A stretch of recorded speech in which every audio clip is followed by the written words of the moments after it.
Hey everyone, welcome to Samsaraless today. We're diving into a topic that hits close to home for all of us. Understanding suffering to find true liberation. Now, you might ask, why do we even need to talk about suffering? Well, think about it this way. If you're driving toward a goal, but you have no idea what obstacles are waiting for you on the road, you're never going to reach your destination. You can't fix a problem if you don't even know what it is. That's why understanding suffering is the absolute first step. In Buddhism, this core concept is known as the truth of suffering, or Dukkha Arya. But don't worry, we're not going to get bogged down in heavy academic terms today. I want to break it down into plain, simple English. Before we get into the details, let's look at the bigger picture. In Buddhism, there are four noble truths. The truth of suffering, Dukkha, which is our main focus today. The cause of suffering, Samudaya. The end of suffering, Nirodha. The path to the end of suffering, Magga. Most of us probably remember learning about this back in school. Teachers would usually give simple examples like, if you lose your pencil, that's suffering. Back then, we thought that was it. But today, we're going deeper into what suffering actually means. Breaking down the truth of suffering, in the ancient scriptures, the Buddha gave a beautifully direct definition of suffering. He said, birth is suffering, aging is suffering, sickness is suffering, and death is suffering. Being stuck with what you dislike is suffering. Being separated from what you love is suffering. And not getting what you want is suffering. In short, clinging to the 5 components of identity is suffering. Let's unpack this together in everyday terms. Birth is suffering. Just being born into this world as a human being comes with a baseline of hardship. Right from the start, we are trapped in a biological vessel that constantly needs maintenance. We need food, water, safety, and shelter. We are bound to an imperfect body. The Buddha taught this not to make us depressed, but to help us see reality clearly, let go of our attachments, and ultimately break free from the endless cycle of rebirth. Because as long as there is birth, death will always follow. Aging is suffering. Imagine your body slowly wearing down as the years go by. Health issues creep in, and you can no longer do the things you used to do. It's a painful reality, both physically and mentally. Even if you're not elderly yet, you can already feel it. As we grow older, our eyesight blurs, our hearing fades, and our physical stamina changes. Sickness is suffering. Getting sick is flat out exhausting. It causes physical pain and triggers mental anxiety. And it's not just about chronic illnesses. It's also about everyday bodily functions.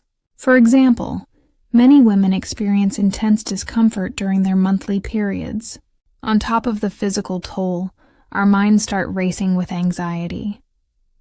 Is this serious? How will I treat it? Am I going to die? Death is suffering. Death brings absolute loss, whether it's our own life or the lives of those we hold dear. Facing death fills the mind with fear and uncertainty. We carry this subconscious anxiety of not knowing when our time or our loved one's time will come. And when death actually arrives, that grief can stick with us for a very long time, sometimes for the rest of our lives, being stuck with what you dislike. This happens when you're forced to be around people you don't get along with, or stuck in situations that drain your energy. It can even be as simple as being forced to eat food you can't stand. If you absolutely hate durian but have to eat it, that's a microdose of suffering right there. It creates immediate discomfort and mental friction. being separated from what you love. Having to part ways with the people or things you love is deeply painful. And this doesn't just mean losing someone to death. It's breaking up with a partner you still love, or having to give up a pet you adore. That heavy ache in your chest? That's dukkha, not getting what you want. Whenever reality doesn't match your expectations, suffering steps in. It's when a dream you've worked so hard for falls through, or when you love someone with all your heart, but they don't love you back, clinging to the 5 khandhas, the core of identity. This brings us to the absolute core of suffering, clinging to the 5 components of identity, the 5 khandhas. These are the 5 elements that piece together what we call me, or myself. They are form, sensation, perception, mental formations, and consciousness. Naturally, these 5 elements are completely impermanent and constantly changing, but because we desperately cling to them as ours, we suffer whenever they shift. Form, the physical body. This is your physical body and the material world around you. We get so attached to our looks and our health, but then we suffer the moment the body gets sick, wrinkles, or ages. 2. Sensation, feelings. This is our emotional filter, pleasure. Pain or neutral feelings, triggered by what we see, hear, taste, smell, touch, and think. When we experience pleasure, we want it to last forever. When we experience pain, we try to push it away. This constant tug of war is exhausting. Perception, memory, and recognition. This is your brain's ability to label and remember things. We suffer because we hold on to painful memories from the past. Even though the event happened years ago, replaying that mental tape makes us feel anxious and hurt all over again in the present moment. Mental formations, thoughts, and emotions. This is the psychological factory that shapes our reactions, like greed, anger, love, or jealousy. When we let these heavy emotions run wild or over-worry about things, our minds become a prison of our own making. Consciousness, awareness. This is the basic awareness that experiences the world through your senses. When we perceive something we like, we instantly want to possess it. When we perceive something we hate, we want to run away. This constant reaction keeps our minds chaotic and restless. In short, the moment you slap a label of "this is me" or "this is mine" onto these 5 changing elements, you set yourself up for suffering. Real peace comes from learning to just observe them without gripping so tightly. The cosmic perspective. Everything is conditioned there. Is a term in Buddhism called sankhata lakkhana, which basically means the characteristics of anything that is put together by causes and conditions. The Buddha explained this through the law of trilakkhana, the 3 marks of existence. Anicca, impermanence, dukkha, unsatisfactoriness, and anatta, non-self. Because everything around us is stitched together by temporary conditions, it is bound to fall apart. This manifests as the suffering of change, viparinama dukkha. When things alter against our will, like a relationship fading or our bodies losing youth. The suffering of maintenance, sankhara dukkha. The sheer exhaustion of trying to keep things a certain way, like working endless hours just to pay bills, or draining yourself to fix a dying relationship. The suffering of dissolution, dukkha dukkha. The pain of final destruction, knowing that everything we cherish will eventually vanish, Simply put, if it has a beginning, it will change and it will end. That fundamental instability is what suffering is. The science behind suffering. What's fascinating is how modern, deep science actually mirrors this ancient spiritual wisdom. Physics and thermodynamics, the law of change.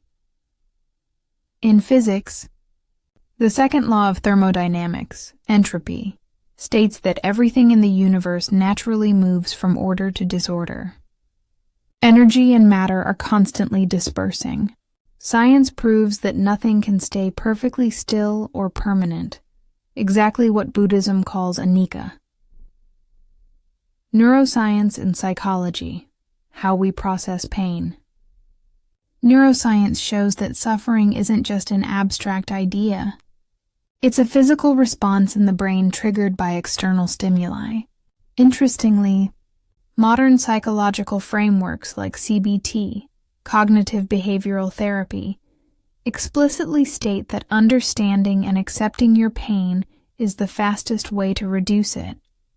The mind-body connection, medicine. When you experience emotional suffering or stress, your brain immediately releases a hormone called cortisol.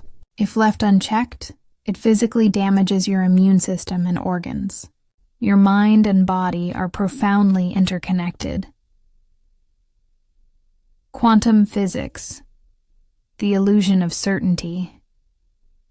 Quantum mechanics reveals that the subatomic world is inherently unpredictable and deeply interconnected, shattering the illusion of a solid, independent reality.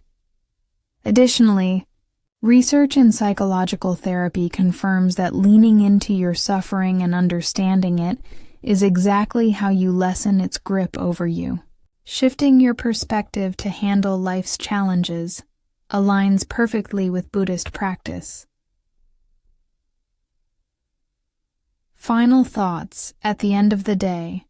If you refuse to look your suffering in the eye and understand it, you will never find a way out of it. That's all for today's episode on Samsaraless. In our next video, we'll take the next logical step and talk about the cause of suffering, samudaya, what triggers this cycle, and how we can stop it. If this video resonated with you, please leave a comment, hit that like button, share it with a friend, and subscribe to help support the channel. Thank you so much for listening, and I'll see you in the next one.